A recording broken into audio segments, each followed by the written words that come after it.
Hello mga kabesh! Nandito po ako sa Fortune Restaurant sa oras na ito dahil nakakakain po ako ng shark fin. Dahil yan po ang binabalik-balikan ko dito. Hello Kuya Jun! Hi mga kabeshi. Yes, siya po yung kaibigan ko dito sa restaurant na to at natutuwa po ako sa kanya dahil lagi niya akong wini-welcome pag pumupunta ako rito. Kumusta ka na si Kuya Jun? Ito ma, okay lang naman.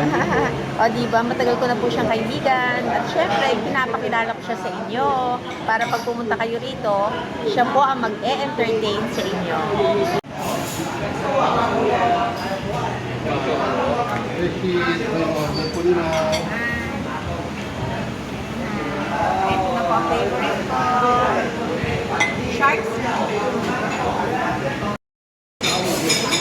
Mga besh, ito po yung favorite kong shark fin, dim sum. Ayan.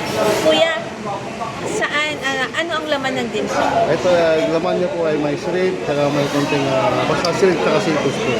Shrimp seafoods, kaya gusto ko talaga. So, masustansya tong pagkain na to, no? Very healthy. Pang merienda. May gulay din to, di ba? May konting gulay na kasama ng isda. O, di ba? Tuwang-tuwa ako pag nakakakain ako nito. Comfort food ako. Basta alam mong malungkot ako. Ito talaga ang comfort food ko talaga. Shark fin lang. Kuya, ilang taong ka na dito sa restaurant? 24 years na po. 24 years, di ba? Talagang nag-stay siya. Job well done, kuya. Kasi alam kong napakabait at napakasipag mo talagang Thank you, ma'am. empleyado. Bilib na bilib ako sa'yo. Kumusta ka na? Ito na po, nakakaraos na minsan, isang sakto, isang kulang. Paano kung nagkukulang? Anong ginagawa mo? Nag-stay ka pa rin. Nag-stay pa rin na. Talaga, o di ba? Sana po lahat ng empleyado ganyan, di ba? Hindi sila nagpapalipat-lipat. Bakit hindi ka sumusuko sa buhay? Dito na kasi, medyo magandang patakbo ng management. O di ba?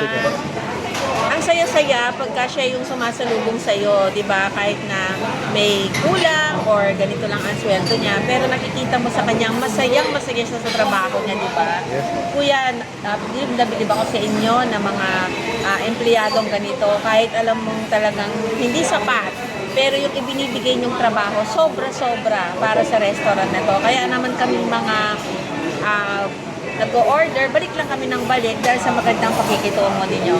Congratulations, Kuya Jun. Ano pang masasabi mo sa kagaya mong mga waiter na nagtatrabaho sa ano-ano may bibigay mo sa kanilang mga encouragement? Basta mag-stay lang. Enjoy your work and Thank you, Kuya Jun. Thank you sa paunlak mo. Ang sarap-sarap talaga ng shark fin. I love it. Thank you, Kuya Jun. thank you ma'am. Ang sarap. Bye-bye. Bye-bye.